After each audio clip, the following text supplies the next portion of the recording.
I call to order the board meeting of the Housing Authority of Travis County at 11:39 a.m. Can we have a roll call? Vice Chair Ann Denton, Here. Commissioner Wilmer Roberts, here. Newly elected Commissioner Cheryl Brown, Present. Commissioner Christina Rosales, Present. Commissioner Jimmy Paver. Here. All right. Excellent. Very, very good. Thank you. We do or do not have a quorum. Well, you don't have a quorum because there's not 3 people Because here. they're not official. Got it. Okay. So then we will not be taking any action. Right. According to, you have to have a minimum of 3 board Got it. members present to constitute a quorum. Yep, I got it. Thank you. All right. So therefore, we will not be approving the minutes we will not be reviewing or approving the minutes on the consent agenda. Do we have any citizen communication or anyone here for public forum? We do not. Thank you, Omar. All right. Moving to item 4, the regular agenda. Again, we will not be able to administer the oath of office because of the lack of quorum, but I would love to do board member introductions. So, and I'll ask Wilmer to start. Oh, you're gonna hit me over the head first. Okay. I'm Wilmer Roberts. I've been on the board about 7 years, I understand, from Patrick. And we've seen a lot of transitions in the past 7 years. And I've started my career a long time ago in Beaumont, Texas, and relocated here to Austin in the early 90s. And spent some time at the Attorney General's office and also with the Texas Military Forces.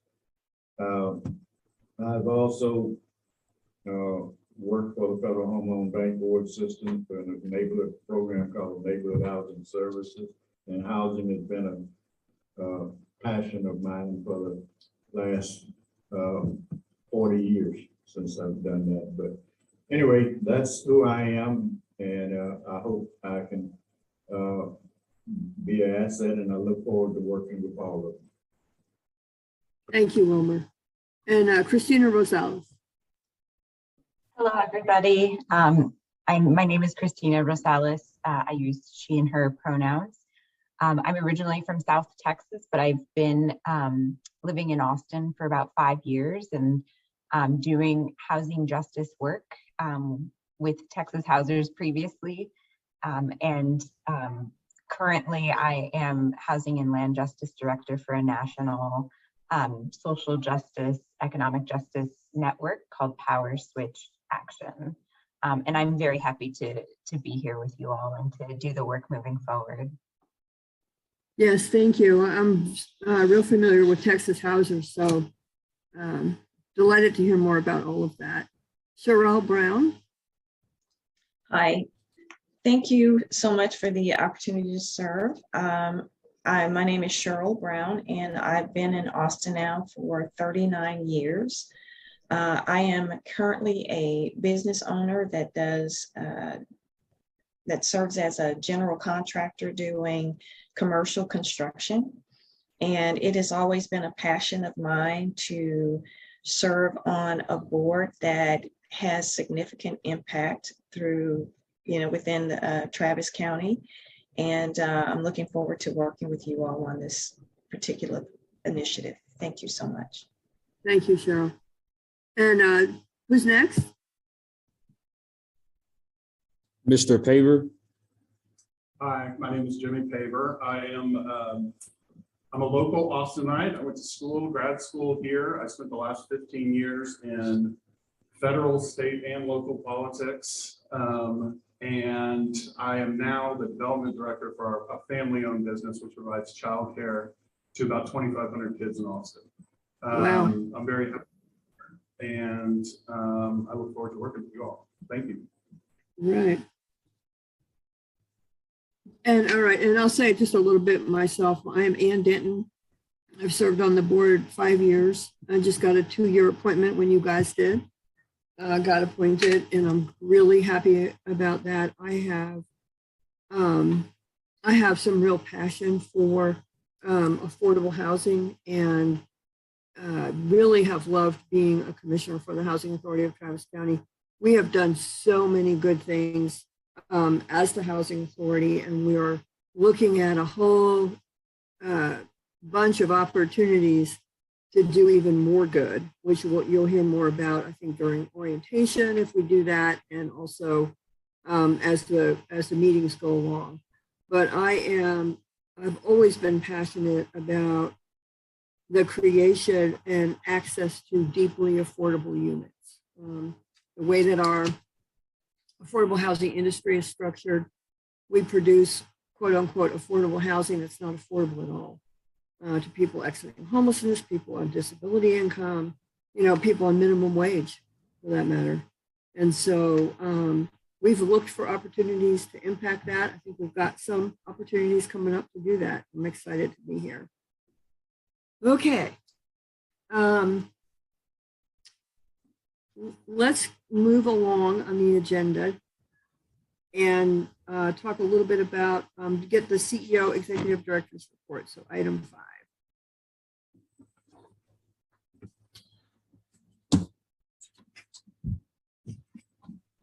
Okay, we'll start with voucher program. Yes. Okay. Yes. Would you like me to go up to the camera? Yeah, okay, we don't have any. If everybody else is there, I know what you look like, Christina. Good, I'm glad. All right. So for the new board members, I wanted to highlight a couple of things in the voucher report. There's a lot of programs that are underneath the voucher program. So pages, pages 8, it looks like all the way through 11 is where my information is at. Pages 8 through 10 are going to be very detailed about each program, and it provides more information. And then there is a page 11.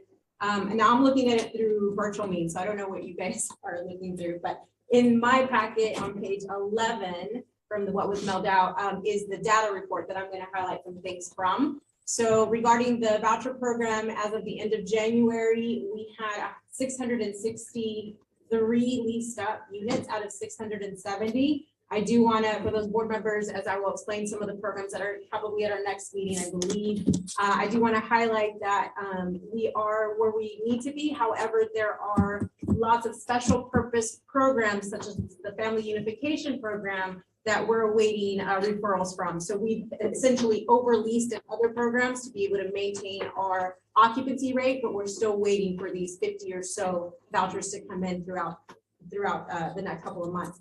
Those vouchers are a little bit slow coming in. They're coming from the Texas Department of Family and Protective Services. So we are dependent on whatever's going on with the families at that time.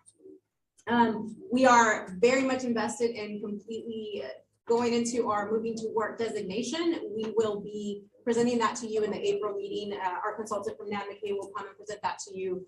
Very important I encourage you to read all the material before you come in and ask all the questions. It is going to change the nature of our entire program, and we need all the feedback that we can get. And we want to consider all the feedback that you have. Other than that, my next priority as speaking with our field office representative from the HUD office is to start on the leasing process again. So once we move into the moving to work and submit it and approve it, the next process for me is to go ahead and start on the leasing process and focus on some of the other special programs that we have. Any questions?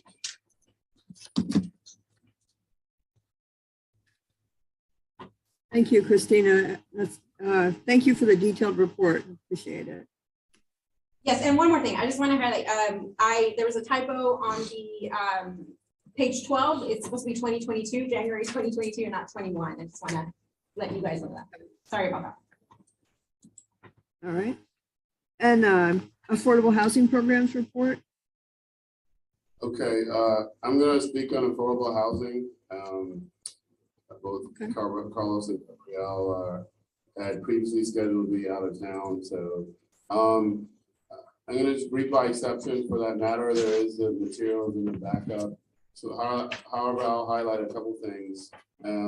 As you know, the residents at Eastern have all relocated back, which still remains 10 of the 30 units vacant. However, there is an aggressive plan to have those units occupied. For those new, Eastern Oaks is off Knuckles Crossing, which is in the generally, I guess they call it the Del Valley area, but essentially southeast Austin. We had challenges related to the occupancy, and we have historically. Fortunately, we were able to rehab those units most recently. The residents were moved off site for a year, but in August, they returned back to the site, and we've been feverishly trying to occupy those vacant units and restore it to its prominence in terms of it being a go-to place and a highly desirable. Occupancy is generally high at the other units of the 154 at the 5 sites, and so work is being done to ensure that we stabilize those units or those developments. Additionally, we've had some challenges with some issues related to sewer. We had to replace a pump that was at Summit Oaks, which is the 24 unit complex off Jollyville Road. But we've addressed that issue and moving forward, hopefully with no problems. And I think the last thing I'll summarize is the issue related to a subsidy, because there was an issue that came up as it relates to how we get subsidy. As you all know, or probably know, the resident pays up to 30% of their income, and the balance of which we get from the Department of Housing and Urban Development. So what we do is we submit vouchers for that reimbursement of the balance. When we had the residents off site, we had some issues related to HUD's approval of the offsite locations, which essentially delayed them providing subsidy to us. And our software isn't the most conducive to doing what they call retro vouchering. So we've gotten the technical assistance of what's called the Service Bureau to help us work through that administrative issue that we've been having related to the collection of subsidy. We are working toward that end, and hopefully that'll be resolved soon.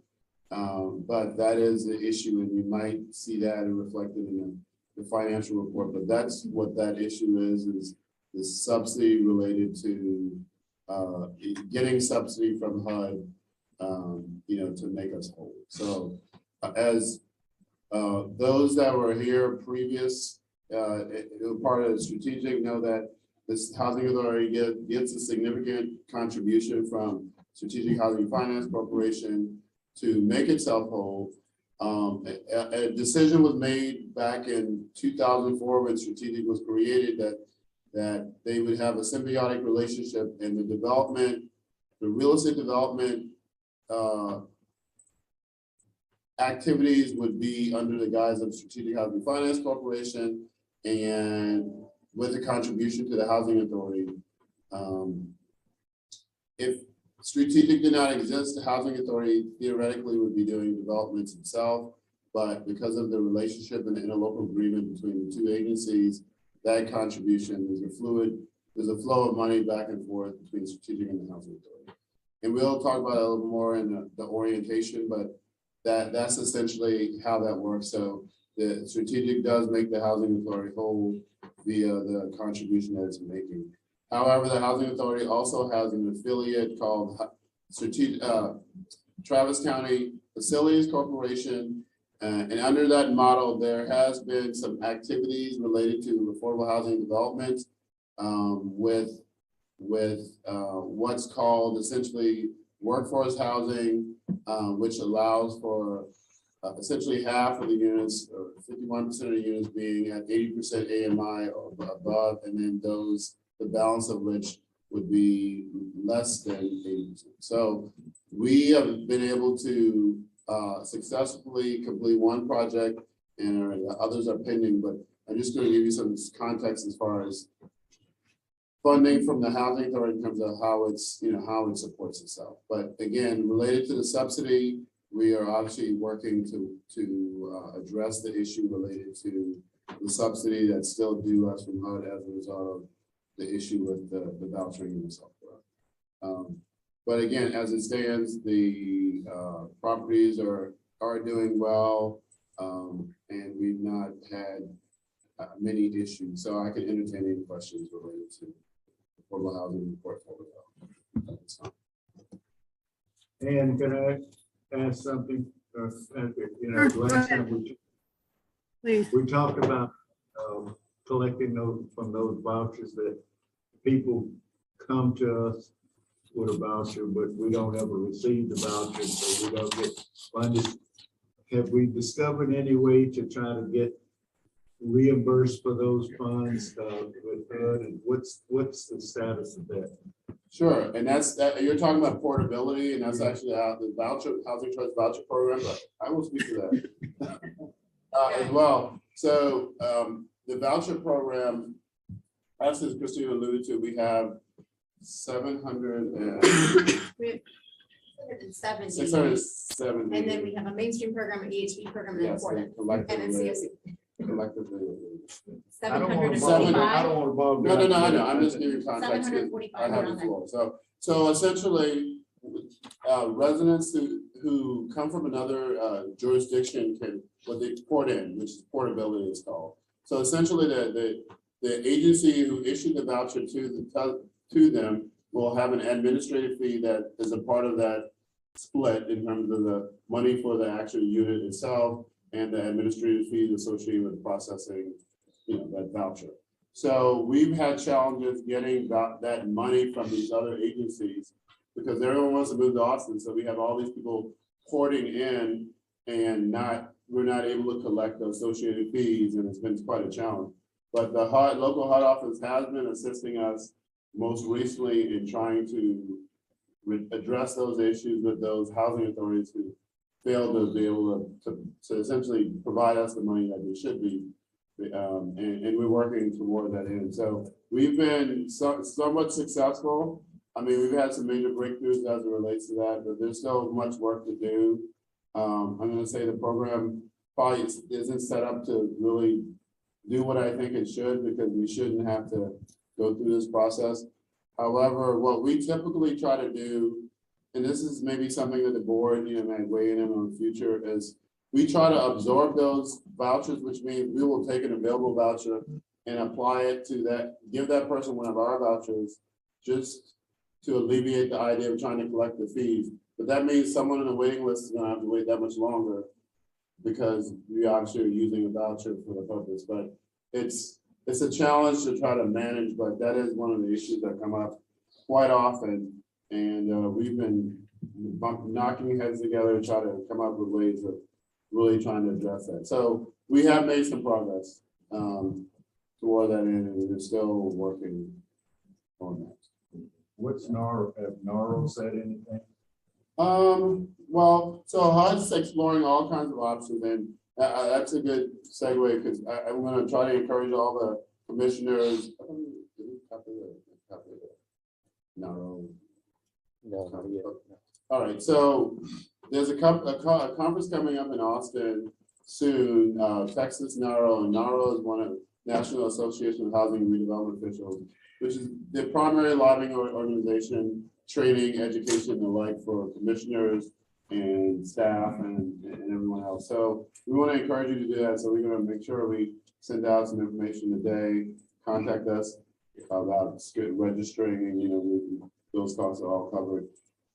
NARO and HUD, they've been discussing this a universal voucher program, which would be a complete revamping of the voucher program. I mean, this has been talked about for years,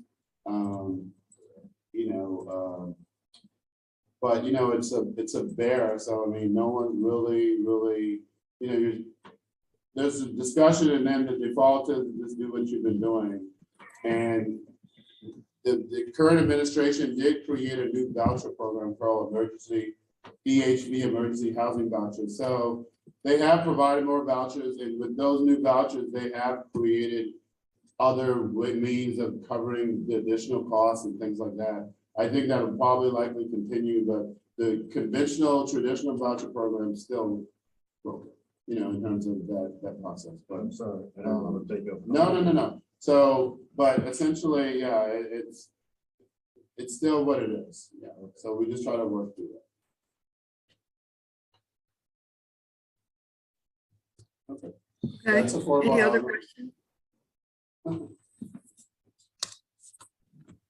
Okay. If there are no further questions on affordable housing programs, let's talk a little bit about real estate development on item C. Good afternoon, board members, and welcome to you new ones. Glad to have you with us and look forward to working with you. My name is Keith Hoffpower, and I'm the asset manager for Strategic Housing Finance Corporation and project manager for new projects that are done through the Housing Authority of Travis County. Currently have 3 quick updates for you, and I'll be happy to answer any questions, but I know time is of the essence here today. The first one on your list is Eastern Oaks. This is a 30-unit duplex community that we performed a studs out rehabilitation process on. It looks very nice now. The property was built back in 1980 or the early 80s, and it's being funded with $1 million from the city of Austin, $2 million from Texas Department of Housing and Community Affairs, and $800,000 of equity contribution from the Housing Authority. This project has reached substantial completion. The last draw was at 100% completion, and we are now going through the process of addressing a couple of outstanding issues that I'm working directly with the owner, general contractor on, that should be wrapped up, I'm thinking, in the next 30 days. In order for them to be able to make their retainage draw and complete the project formally and financially. If you have any questions about that project, I'll be happy to answer them now, or you're welcome to contact me at any time, and I'll be happy to visit with you. The next one is Maynardtown Phase 2. Originally, we built 33-unit seniors development in Maynard, Texas. This was some years ago. And at the time, it was the very first multifamily development in the city of Maynard. Since that time, there has been some growing demand, and we have moved forward with a proposed Phase 2 of Maynardtown Apartments. And it will be 1 building, 2-story, and be made up of 1-bedroom and 2-bedroom units. The square footage is in the report for you, so you can see that the square footage is pretty comfortable by today's standards. And it will be elevator served because it also will be a senior's property. We own this property 100%, so that was a big help to us as well financially. There will be services provided to the residents there that both members of the Phase 1 community and Phase 2 obviously will have equal access to. We let out a bid notification letter and have selected a contractor, F&H Construction, and we are now in the process of moving in toward hashing out the details of that contract. We had a $3 million funding application into the Texas Department of Housing. That was approved, but we also, seeing that prices have gone up all across the board, we've gone back to them for an additional $431,000. That application is currently in underwriting, and we are awaiting hopefully an approval from the board at their April meeting. I have been in contact with our development team. That's generally how I will run these types of projects. We stay in constant communication. Everybody's copied on every email, and we move through them relatively well. This one should take about 14 months to complete once we break ground. And all of the engineering and architectural issues have now been resolved and put to bed. So at this point, we are waiting to find out on this additional money that we requested from TDHCA, nail down an executable contract with the general contractor, which we have, I have legal working on already, and move forward. We had a conference call on the 28th, which is our first development group call. Everything went very well. There's opportunity for issues to be brought by all parties and make sure that everyone is on the same page beginning on day one and moving through the project. That is where we are at currently on Manortown Apartments. The next item on the list is CRAD Oaks. Actually, that project was completion was done quite some time ago. Property management is working through some issues from a recent inspection by TDHCA, but that is no longer under the guise of new construction or project management. And the next is the Travis County Facilities Corporation. The Facilities Corporation was formed to serve quickly as a financing tool for development opportunities that weren't quite designed of a structure to be compatible with the typical deals that the Strategic Housing Finance Corporation does, but might still provide opportunities for us to create additional affordable housing anyway. One of the things that we are using TCFC for is our PFC developments, one of which we currently have underway, and that's Tech Ridge Apartment Homes. Now, I think if you drive, it's located up at Tech Ridge Drive and I-35 going north toward Round Rock. You can barely miss it. And we're very excited about this property. The location is prime. It's right next door to a property that we also have an ownership interest in. And their progress is moving right along. They are 67%. That was as of their January 31 draw, so they're well over 70%. They will be by the February draw. And we anticipate completion in May of 23. Again, this is a large unit or a large complex on a large piece of ground, but it's going to be first class. And it will be some market rate units, as was mentioned in the earlier discussion. And then there will be what we call workforce units, which is for 8 people earning 80% below of AMFI. That is where we are at. If you notice, there's a breakdown of the unit mix and how many are 1 bedrooms, 2 bedrooms. You're welcome to look at that at your leisure. Once again, anytime you have a question on any of these issues, you are more than welcome to contact me directly via email or by phone. I'll be happy to take you out and show you these developments at your convenience and help you in any way I can. We have a couple of others that are potential partnerships, but they are not really at a point now where we want to go into a lot of detail on them because they are still kind of in the MOU stage, discussion stage. And so there's still some ongoing review of these proposed deals that we don't wish to make any representations on at the moment. And Thank you, that concludes Keith. my report. Thank you, Keith.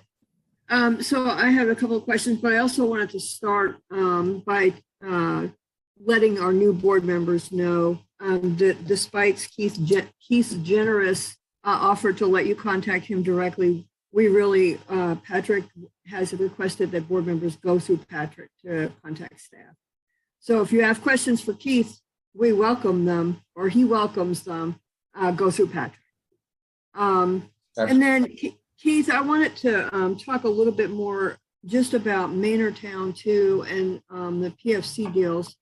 For the board members who are new, there is an agreement in place and a budget structure in place that the PFC deals are not affordable they're not deeply affordable in any way. And so in order to justify the PFC deals according to our public purpose and social justice mission, what we have done is we have agreed that no less than 50% of all proceeds from any of these deals must be used for the development of deeply affordable units. And our first deeply affordable investment from the PFC deals is Maynardtown Phase 2. So we have invested, I didn't hear that in what you said, Keith, but we have invested a significant chunk of dollars from our Tech Ridge development back into Maynardtown Phase 2. That's correct, right, Keith?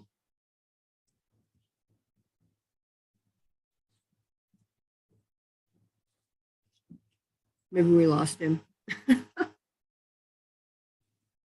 Ms. Dick- That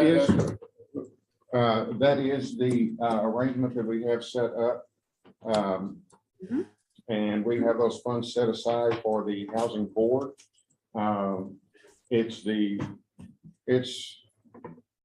board's opportunity to look at those funds. And if there are particular areas of interest that the board wishes to push forward in, with whether it be homeless or people and families of 30% or below, or if there are veterans housing, if there are particular opportunities that the board as a whole wishes to pursue, then that money is sitting right there and available to assist with those types of projects.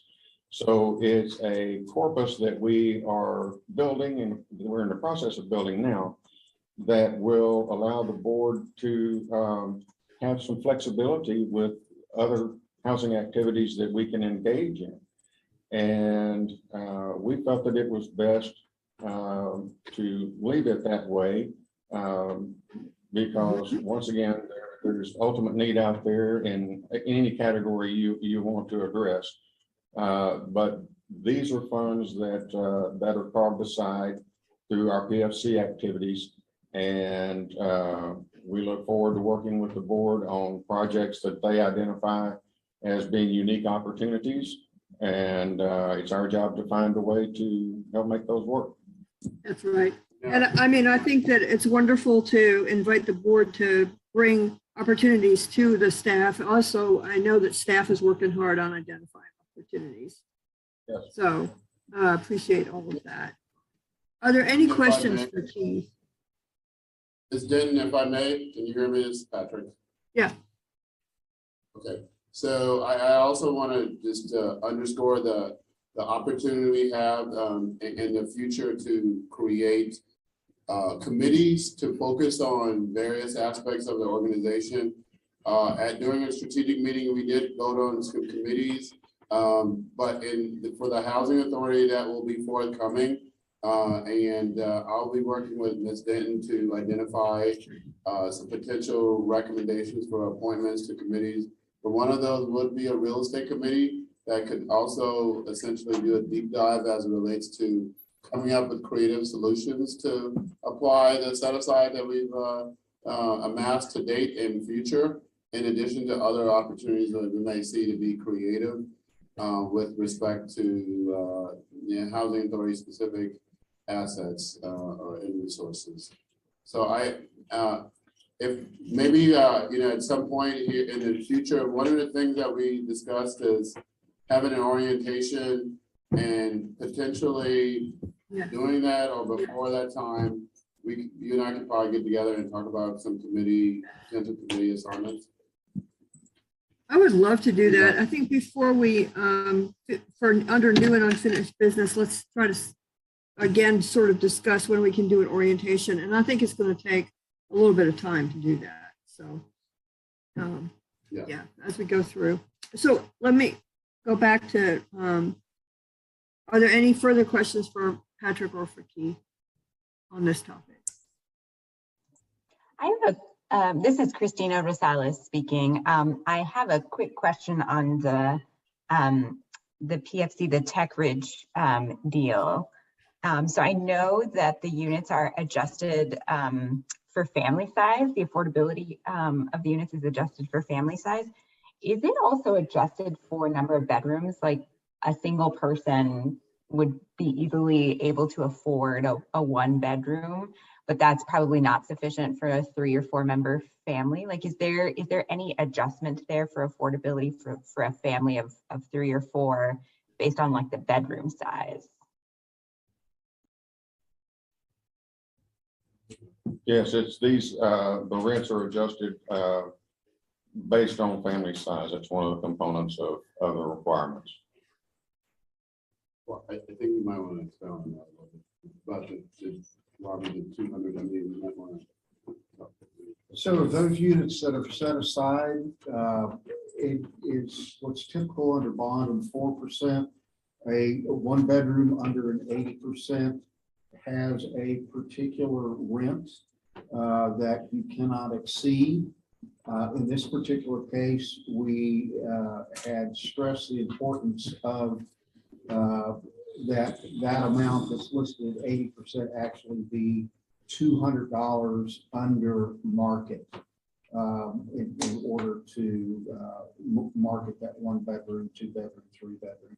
So again, they're based upon 1, 2, and 3-bedroom, and those rents accordingly based upon 80%. But we've also asked them to make sure that it's at least $200 under market as an additional commission. Noted. Thank you very much for answering that. Yeah, but I mean, I think we all know, or I think Christina, you know as well as I do, that the units are not in any way, shape, or form really affordable in terms of people who are most in need, which is why we developed the set aside to sort of make that these deals, which will be profitable for the Housing Authority, that makes it palatable to our political leaders and palatable to our own board members, that we can do that. We're doing something extra that ordinary affordable housing developers can't or won't do. That's the deal. Any other questions? Hearing none, let's move on to finance report. Yes, good afternoon. My name is Subra Narayan Nair, and I'm the finance director. And I wanted to just run through the finance report. I do want to say that we just ended our fiscal year end at December 31st. We changed our fiscal year end from June 30th to December 31st. So we had an 18-month fiscal year. And the auditors were here 2 weeks ago to do the field work. They were Smith and Marion from Tennessee. So we should be having a draft pretty soon in the next couple of weeks. So saying that, what is included is in the board packet is the finance report through January 31st, 2022. So it's just one month worth of activity. So again, on some of the programs, there's not too much activity. On page 30 is the business activities fund. This is where all the overhead is charged to, like executive and finance. All the indirect staff are charged here. And also the indirect expenses, the office rent and the computer software and things of that nature.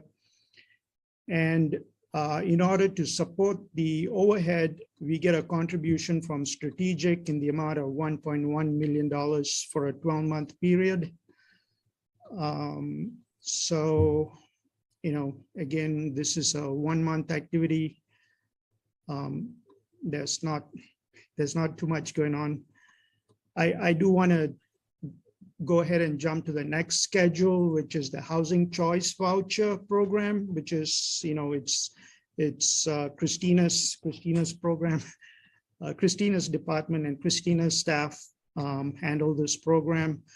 So I think in the month of January, there was 660 vouchers leased, and we fully get reimbursed. We get reimbursed in full for the rental assistance portion, and HUD pays I think it's about $80 per voucher to support the administration expenses. And they don't really pay $80, they prorate. And I think the current proration is 80% of $80. So in total, I think we should be getting about 58,000, but we only get, 46 or something, 46, 47. That's because of the proration. Again, there's not too much, there's nothing for me to point out here. I'll jump to the next program, which is the mainstream program. This is 39 vouchers under this program. I think there is about 32 or 33 vouchers leased.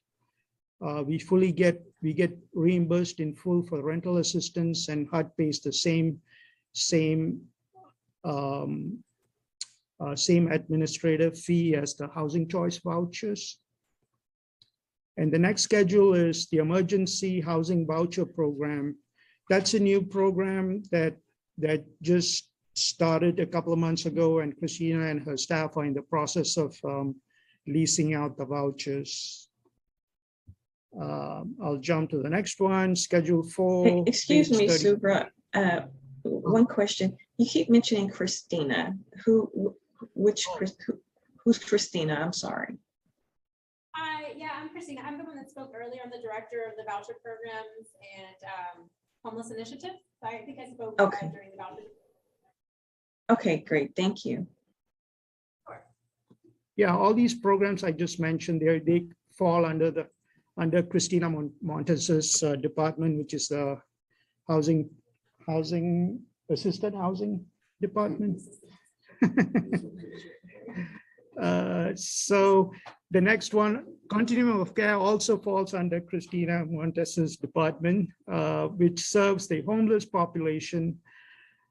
This is a cost reimbursement grant, so we get reimbursed for costs that we spend, for expenses that we spend. What we don't spend, HUD gets to keep the funds. So unlike the other programs where some of that gets rolled over to the next year, and we also get to put some of the monies, some of the administrative money that we don't spend, into reserves that we can use in future years. That's not the case for this program. I want to jump to the next schedule, Schedule 5, MTW. This is a small grant, $25,000 grant that HUD provided for transitioning to the MTW program. We haven't spent any funds yet, but once we transition and put in the requirements, we'll probably have some expenditures. I believe we will have some expenditures in this grant. Well, let me say something just about MTW.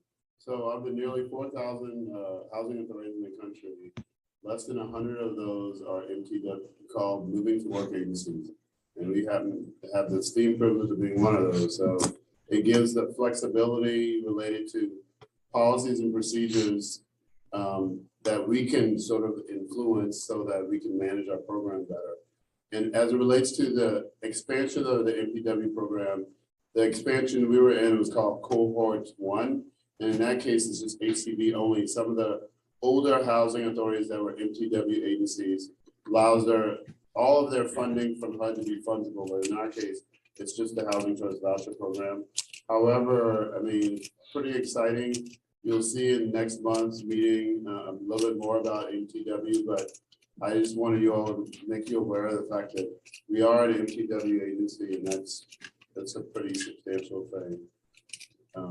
And that's what they gave us funding to essentially set up any sort of infrastructure or that we needed in order to make the program work to suit us, because there are some nuances with MTW that are different from the traditional, voucher program. administratively. Thank you. All right. So are there any questions? I'm going to jump to the housing side of the financials. What was covered earlier was all the voucher programs. So if there's none, I'll go ahead and. That's good. uh, Hearing yeah, none, I'll go ahead. and- Okay. What I have on page 34, Schedule 6 is the Eastern Oaks. It's also referred to as CRAD. It's the first month activity here.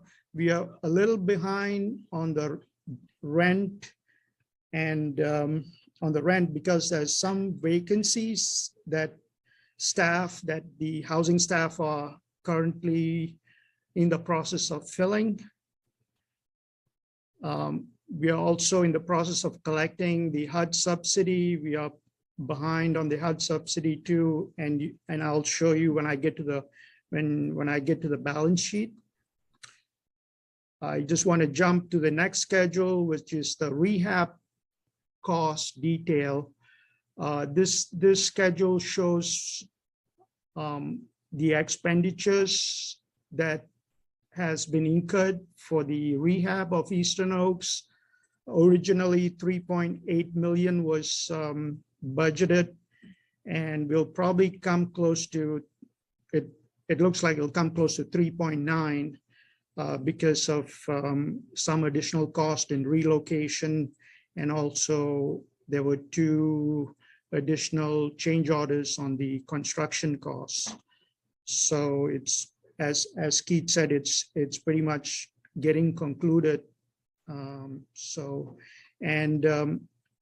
We did receive $1 million from the city of Austin. Out of this 3.8 million dollars we received from the city of Austin, Keith is in the process of requisitioning $2 million from TDHCA, and 800,000 was put in by Strategic. So that's where all the money came in for the $3.8 million for the rehab.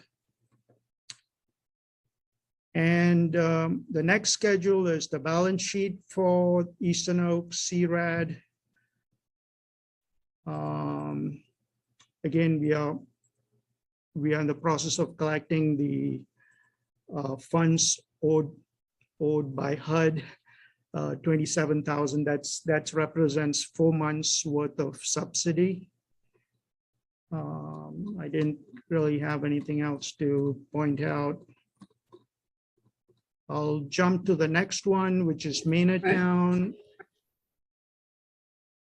which is, again, we are a little bit behind on the dwelling rent because of vacancies, a couple of units of vacancies that the housing staff are in the process of filling. Maynardtown does get a contribution from business activities to kind of break even. It gets $75,000 a year because of the debt service on this property. The next one is Carson Creek. This is normally fully occupied. This property does well. It's always that's always a surplus in the financials, so that's good. And I'll jump to the next schedule, which is the balance sheet of Carson Creek and Maynardtown on page 38, Schedule 8A. What I wanted to point out on this schedule is we have spent $211,000 through January 31st on Maynardtown for the pre-development costs related to architecture and architectural cost and anything related planning related to the Maynardtown development,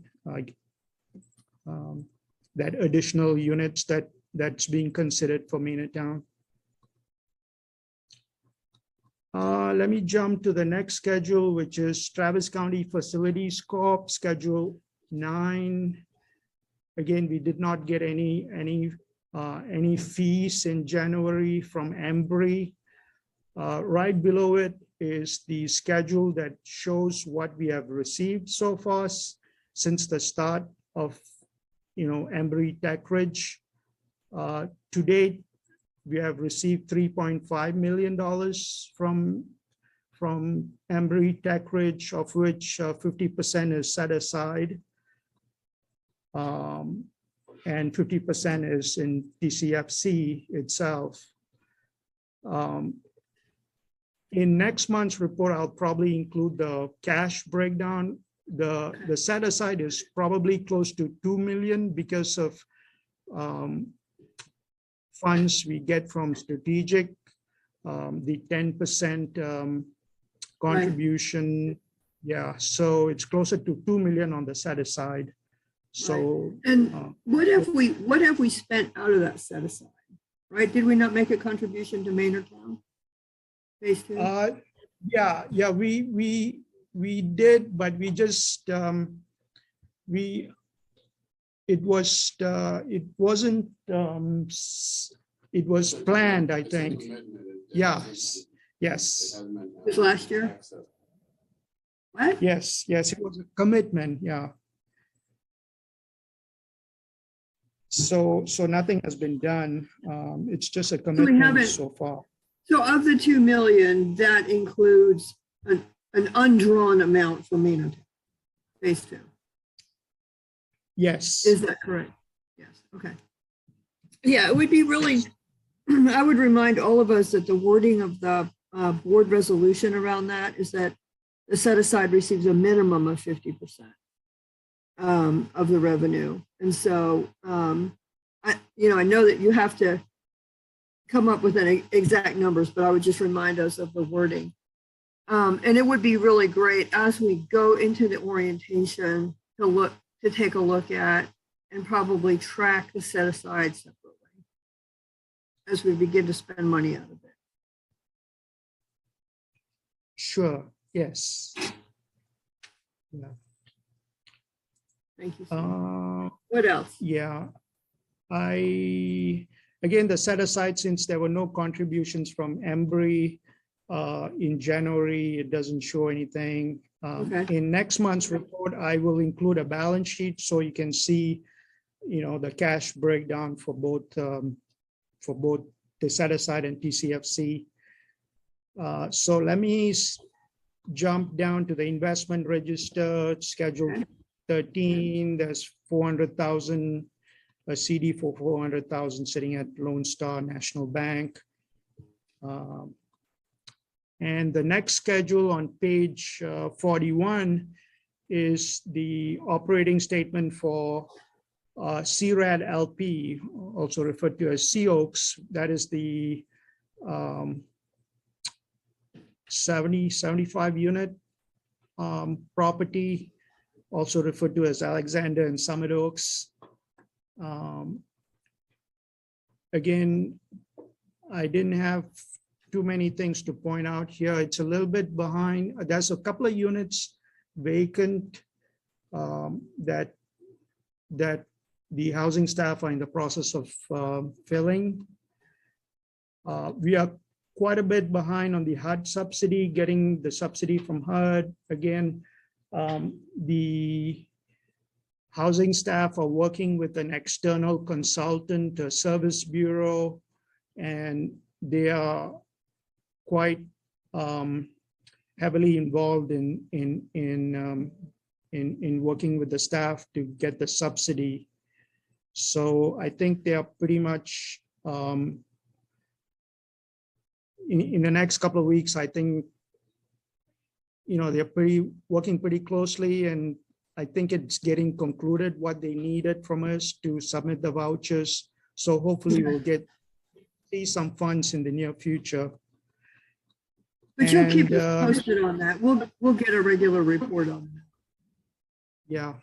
Yes. Yeah, and on the balance sheet, you can see there is a $251,000 estimate that is due from HUD for the 12-month subsidy. So that pretty much concludes my my report. Did anyone have any questions or Any comments? questions for Subra?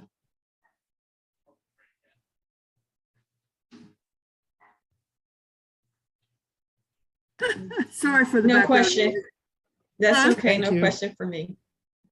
Okay. All right, then let's move on to the Housing Authority of Travis County Foundation report.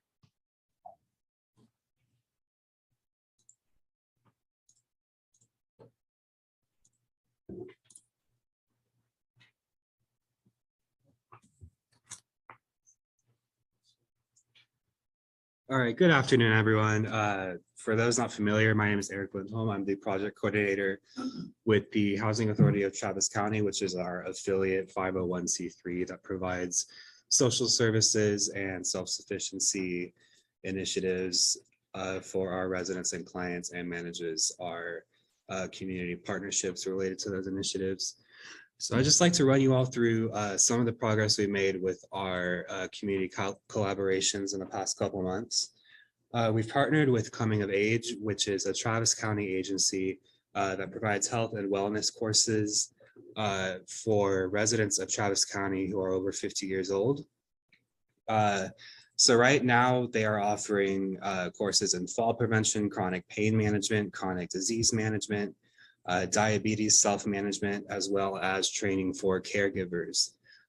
So we are working directly with them to conduct outreach with our residents and clients and enroll them in these workshops. We've actually been able to fill up a couple of these workshops with HATC residents and clients.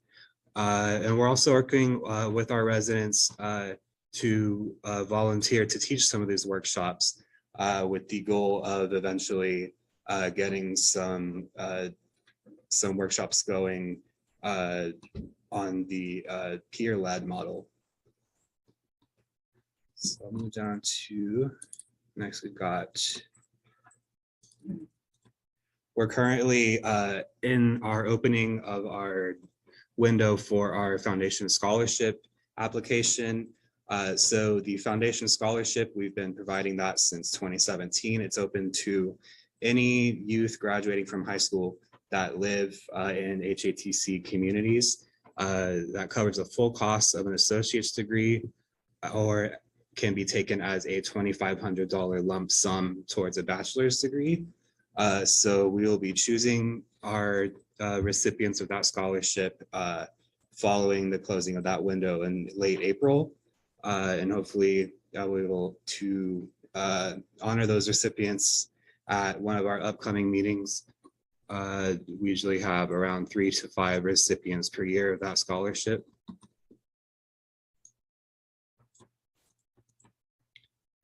So we've begun initial discussions with Boys and Girls Club of the Austin area in hopes of establishing on-site tutoring and youth recreation programs at our properties. So over the next couple months, we will be conducting surveys with residents to assess demand for these programs, see if we can get those running on-site at one or more of our properties.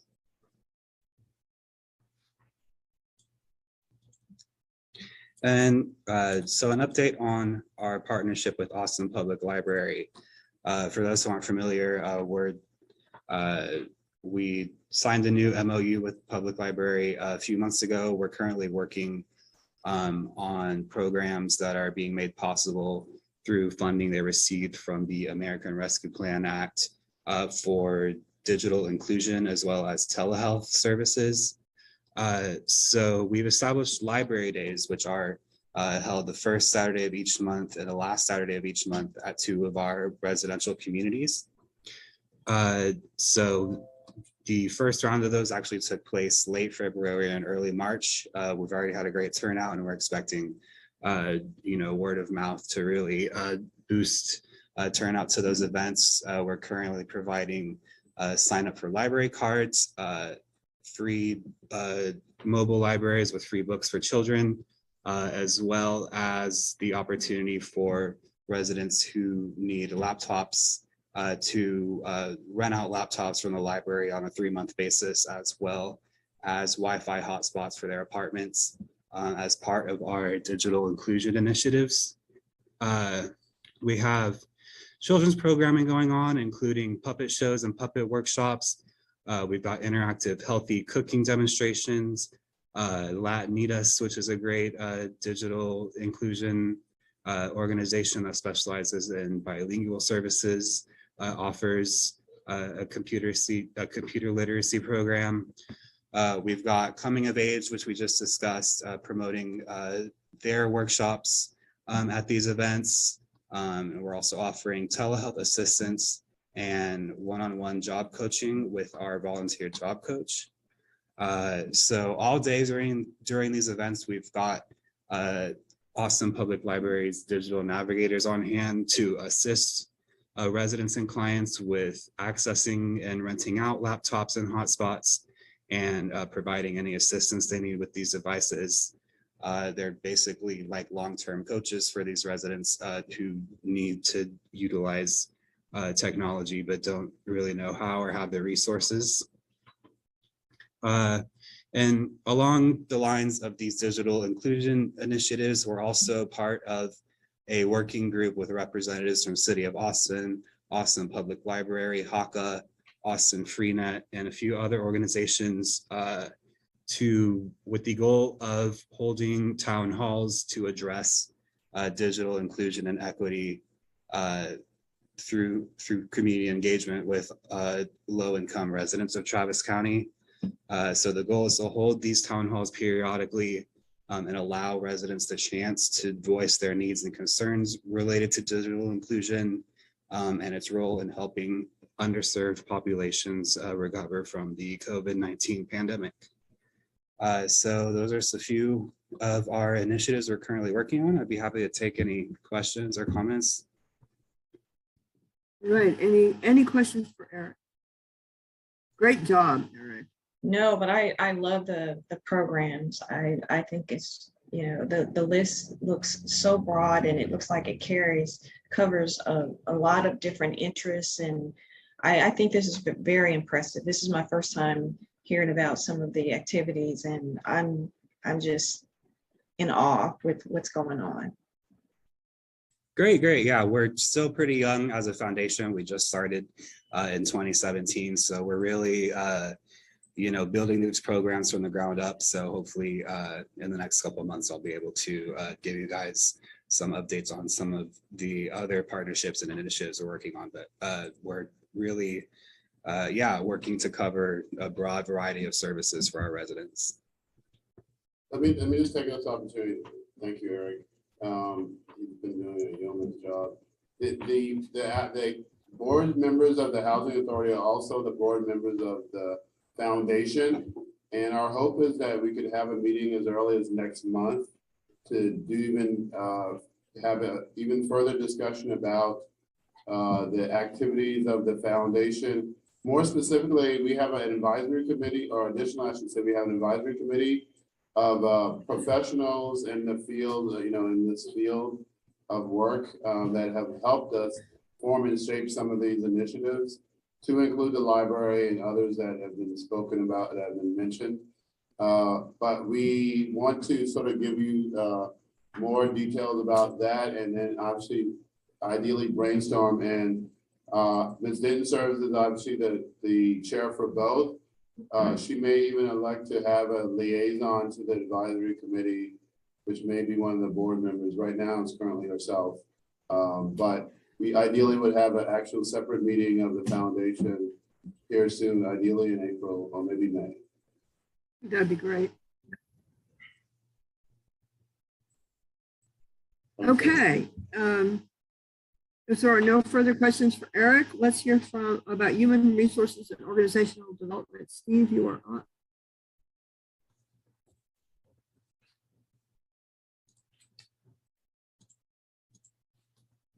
You're right there.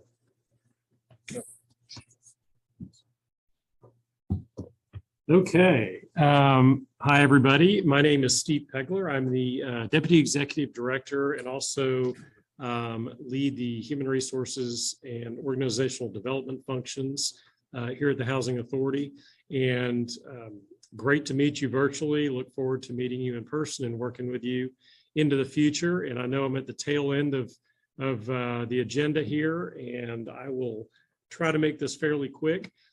What you see in front of you is an informational report, and included in this are some main report areas relating to some of the larger HR and organizational development functional areas that I believe you'd be most interested in knowing about right now. The first one there you'll see is the strategic plan implementation.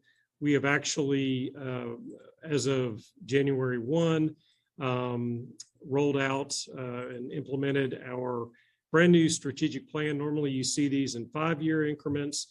This one is only 4 years, and the reason for that is that it goes through the 50th anniversary of the Housing Authority, which takes place in 2025. So that explains that. We're going to give you a lot more information about this in the orientation session, the board orientation coming up. And so stay tuned for more on that, and you'll be able to see the entire plan. We are working on some innovative ways to be tracking our progress and our goal attainment. And so again, stay tuned for more on that, and we'll talk about that in the orientation and beyond. Another very large ongoing project is the revision to Housing Authority's personnel policy. It's a pretty onerous document, and we are and have been working on revising that. I'm working with Patrick directly on that. It's a work in progress. Again, stay tuned. We hope to have this done by second quarter. Also, ongoing staff training or organizational development activities. We've already completed a number of these in 2022, and we've got quite a few other really good programs that we're going to be offering for the rest of this year. Again, we'll give you more info on that as time goes by. Job description revision and development, that's another project that we are well into, and lots of very important both compliance and best practice reasons for having updated job descriptions. And so we are involved in that pretty heavily right now. And then employee development plans, individual employee development plans, which really relates also directly to training and organizational development, are happening in addition. And again, we'll keep you updated on that. And it's a clear HR best practice effort that we're undertaking. And I threw a lot of info at you there in a very short amount of time, but wanted to get this wrapped up. And if there's any questions, would love to answer those. So does anybody have any questions for Steve? No questions for me. Thank you. All right. Thank you all very much. Moving on to item 6, board committee reports. I believe that due to the changes in all of the board composition and the fluctuation in leadership, that we did not have committee meetings this month. Am I correct in that, Patrick? That's correct. That's correct. We will be looking at, revitalizing our committee structure. And I think that, the Real Estate Development Committee is going, has traditionally been looking at the PFC deals and, may have under its domain some of the work that we'll be doing under the set aside. The HR committee is involved with things like strategic planning. Governance committee is, sort of overall operations, consultation and advice for the executive director. So if you're thinking about, think about some of those things and let Patrick know if you have a particular interest. Any questions about committees? I'm looking at the package that I have, and I don't have that page, this page that you're showing us right now. Is it possible to send this to us? This is page 2 of the agenda. Oh, two. Okay, I'm sorry. Let me just scroll back up. I was just scrolling down. Thank you. Yeah, yeah, we're just, we flipped back up to where we are in the agenda. So. And then moving on to item 6, new and unfinished business. I think that primarily from my perspective, what we need to talk about is the orientation and board meeting schedule. Patrick, do you want to lead that discussion? I don't want to spend a lot of time trying to pick a date.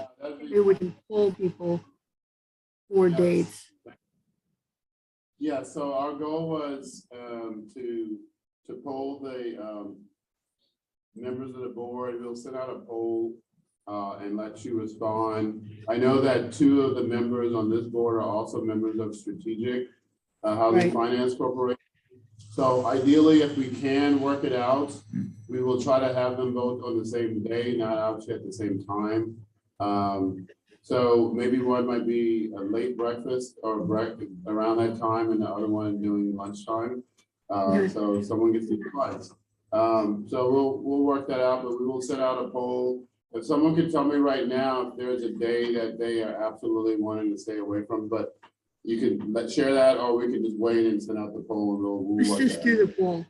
Let's just do the poll. Okay. What about the board meetings themselves? Because the boards have different membership now, are we going to be posting? Is it going to be the first Thursday of every month?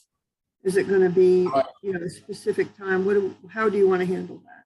How do we want to? So right now, I think the bylaws refer to the time that it's the first Thursday. Today we did advertise this meeting for 10:30, and I know that was very ambitious, but I knew it wasn't. So what I was going to suggest, and we could discuss this at this point, is that maybe we have the meeting start at the earliest, maybe 11 o'clock. With the strategic board meeting starting at 10, so that obviously members of, because we are trying to get, ideally in-person participation. If we could have them still remaining on the same day, but at a different hour, if that works out for folks, or it could be at 9 versus 10. I mean, we could work that out. But if folks are so inclined, if that works out, I was going to suggest maybe 11 a.m. on the first Thursday of the month. Yeah, I'm hearing in that your confidence that strategic can be concluded in an hour. Well, so the way, as board postings go, you can start you can't start before that time. So it's time certain, but you can certainly start sometime thereafter. I feel as if the board meeting should move forward within a reasonable amount of time, particularly given the fact that we have committees as well that ideally would have a lot of the vetting of some of the issues that could just be brought back to the full board. So, I mean, it could be 11:30. I mean, I don't think that an hour and a half is likely in a typical meeting, but certainly that's up to you all. I mean, obviously there's a risk involved with having to wait. And obviously, but of course, 2 of you all are on both, so right. I'm wide open as far as that's. I mean, I think we can say 11 and then just see how it goes. If that's. Yeah, Mr. Paver was saying something with. I'm sorry, I couldn't hear you. That's fine. So you have more members on the strategic housing. There are 7 and 2 are overlapping. There's 5 of us? Yes. Okay. Is there a tendency for one meeting to be more meaty than the other? Does it just vary? Well, I know you talked part of it was strategic meeting. The issue with Rosemont, it obviously rose to a level that warrants a lot more discussion than typical. So I'm going to say yes. Right now, strategic meetings are typically longer. In the past, it was the other way around. But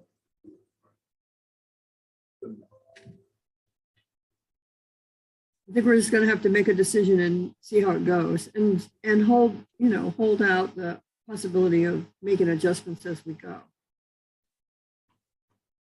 So I would recommend maybe 11 initially, and we can see how that goes. Obviously, there's always the ability to change it. And then we'll set out a poll regarding the orientation. The only thing I want to mention, Chair, is that you'll need to have an elections for the vice chair in the future, in addition to the committee appointments which you do. So our next meeting, our official meeting, will be April the 7th at 11. Yes. And our orientation should be between now and then. Yes, and let me tell you, an idea that came up at the strategic meeting, because we are having an orientation, we theoretically could post that as a meeting, as a special meeting, do the swearing in oath of office at that time. Okay, if you would that's a like. good idea. And move forward with, everyone being officially on the board and officially sworn in. Excellent. That's a good idea. We should do that. Okay. Anything else under new and unfinished business? Well, I just want to underscore again that there's training that is required, the Open Meetings Act training for new members of the board. We will send out that link, ideally for you to take advantage of that. There is some training opportunities that I do believe we should take advantage of. Those will be reviewed at the orientation, but we will send you some information out prior to, just so that you can start thinking about the possibilities of, scheduling those. But you'll hear about that again. Good. Okay. Thank you. And do we have any reason to go into executive session? Any board member have a reason to go into executive session? Hearing none, I will entertain a motion to adjourn. And I second. Was that Ms. Brown? Yes, it was. Thank you. Actually, we actually need an action motion. Yeah. We need Yeah, to, yes. So, Ms. Brown, if you'll, Rosales, and I move to adjourn. okay. Yeah. So we, all in favor of adjourning? Yes. Aye. Aye. Yes. Any opposed? No, right? Thank you all very much. This was a successful first meeting and looking forward to getting to know you all better. Thank Okay, you. have a Nice good to meet everyone. day. All right. Bye-bye. Bye-bye. Bye.